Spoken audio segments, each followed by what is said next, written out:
Hermanas y hermanos, aleluya, Cristo ha resucitado. La exposición que hace el Nuevo Testamento, principalmente el libro de los Hechos de los Apóstoles, sobre la resurrección de Jesús, responde a un esquema judicial. Se habían confrontado dos propuestas religiosas: la que hacía Jesús dentro del sistema del amor construido desde los más vulnerables. Había convencido a muchos, ciertamente, pero también por contrapuesta, en contraposición, estaba la propuesta religiosa que mantenían los sumos sacerdotes del santuario. Estos gozaban, en primer lugar, de la oficialidad, representaban la ley revelada por Moisés y gozaban, por lo tanto, en su favor de toda la tradición. Y estas autoridades rechazaban a Jesús y a su propuesta. Decían, por ejemplo, que Jesús no aceptaba la ley, aunque él había dicho que no venía a abolir la ley, sino a recuperar su sentido original. Sin embargo, en la práctica decían: este no cumple la ley, hace cosas no permitidas el sábado, no tiene empacho de tocar enfermos como leprosos o demás, y se junta con gente de mal vivir, en fin, no guarda ayuno, no guarda tradiciones. Es cierto que hacía milagros, pero, decían los sacerdotes, esos milagros se pueden explicar por un pacto con el diablo. Hace milagros con el poder de Belcebú. Y además, Jesús había dicho algunas frases bastante provocativas. Llamaba a Dios Padre suyo, ¿no?, y se identificaba con él. Y por eso, pues, la negativa de estos sacerdotes ciertamente que ponía al pueblo un poco en duda hacia Jesús, a pesar de que su propuesta era en general recibida como signo del amor misericordioso del Padre Dios. Había dos propuestas, por lo tanto, en ese mismo espacio, y no eran posible componerlas. Una de las dos había de ser falsa. ¿De parte de quién estaba Dios? Ese era el problema. Y ambos reivindicaban que Dios estaba de su parte. Los sacerdotes del santuario, que acusaban a Jesús de blasfemo, lo podían condenar a muerte por lapidación, pero los romanos se habían abrogado la pena capital. Si querían eliminar a Jesús, tenían que ser los romanos quienes lo hicieran. Pero ellos, en cuestiones religiosas, que es hijo de Dios, que si la ley, no entendían ni les interesaba mucho. Lo único que les interesaba a los romanos era el delito de sedición. Y fue el que les fabricaron a Jesús para que los romanos pudieran condenarlo a muerte, que era la pena que correspondía a los sediciosos. Pues bien, esta era una especie de juicio, dos partes que decían cada una de ellas que Dios estaba de su lado, y la gente estaba confundida. ¿De parte de quién estaba Dios? ¿De Jesús o de las autoridades religiosas? Pero Dios no intervino. E incluso Dios no le había querido que Jesús utilizara sus poderes divinos en beneficio propio, ni siquiera de su misión, solo por compasión con los necesitados. De manera que aún estando en el mismo suplicio de la cruz, en su agonía, Jesús pudo quejarse a su Padre Dios porque sintió que lo había abandonado.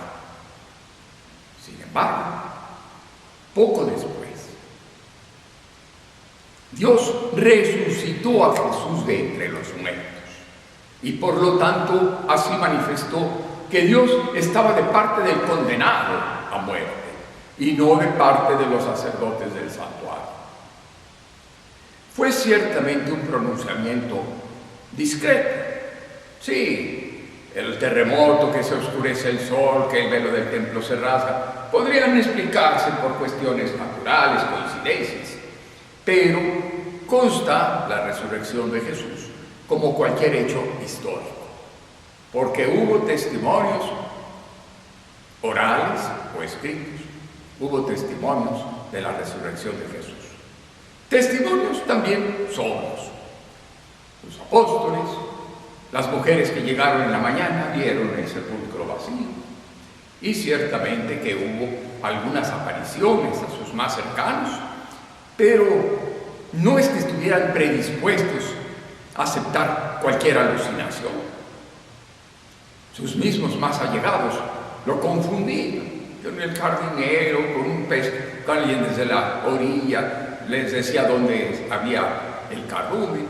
En fin, solamente constaba por los signos que les dio: las llagas, como a Tomás, la espinita de pescado que dejó cuando entró a comer con ellos, ese nombre de María pronunciada con esa entonación tan peculiar que solamente correspondía a Jesús. El fracción del pan de los discípulos de Maús eran solo por los signos, poco pero suficiente, y nosotros entonces tenemos la fe en que Jesús resucitó por el testimonio de estas personas que ciertamente no estaban predispuestas a aceptar la resurrección. Pero hoy en día, después de 2 milenios de estos acontecimientos, ¿cómo poder transmitir nuestra fe en Jesucristo resucitado? Solamente dando testimonio de que estamos seguros que Jesús resucitó. Y eso es, hermanos y hermanas, lo que Jesús nos está pidiendo hoy a nosotros. Que seamos en este mundo de increencia, de escepticismo, de desesperanza, testigos de su resurrección. ¿Cómo va a ser eso? Propongo 4 actitudes. La primera de ellas es la alegría. Fíjense, de alguna manera todas nuestras tristezas se pueden remitir a la experiencia de la muerte. La muerte es el fracaso de todos nuestros proyectos. Pero si creemos en la resurrección de Jesús, tendríamos que vivir en la alegría, porque hemos superado la muerte. La alegría del Evangelio, de la que tanto nos habla el Papa Francisco. Decía Chesterton que la alegría es el gigantesco secreto de los cristianos. Y Santa Teresa dice: un triste santo, un santo triste es un triste santo. Segundo, la valentía. Fin y al cabo, sí, la muerte sobreviene. Todos tenemos temor, tenemos miedo. Pero un cristiano que tiene miedo de morir no merece que nadie lo tome en serio. Por eso, tratar de vivir valientemente nuestro compromiso con el Evangelio es un testimonio de nuestra fe en la resurrección. Tercero, la esperanza. En un mundo en que parece que no hay porvenir, en que parece que ya no hay salida, seguir manteniendo la esperanza, que no sea una esperanza utópica, idealista, ingenua. Buscar signos de esa esperanza que, si prestamos atención, existen. Y un cristiano tiene que dar cuenta de su esperanza, visibilizando estos signos de que otro mundo es posible. El reino de Dios está posible realizarse. Y en la última, el amor, porque el amor tiene algo de muerte, entrega, negarse a sí mismo por alguien. Y eso, hermanos y hermanas, no siempre se entiende. Eso no deja de ser sorprendernos. En fin, con estas 4 actitudes podemos hoy en día continuar nuestra fe en Cristo resucitado y nuestra esperanza. Por lo tanto, hermanos y hermanas, la resurrección de Jesús no es el último episodio de una película en que nuestro héroe, después de muchas peripecias, al finalmente y muchas desgracias, finalmente resucita. Sino que la resurrección de Jesús es también nuestra propia resurrección. En nuestro bautismo morimos con Cristo para resucitar con Él. Por lo tanto, pasamos ya de la muerte a la vida, de la tristeza a la alegría, a la resurrección.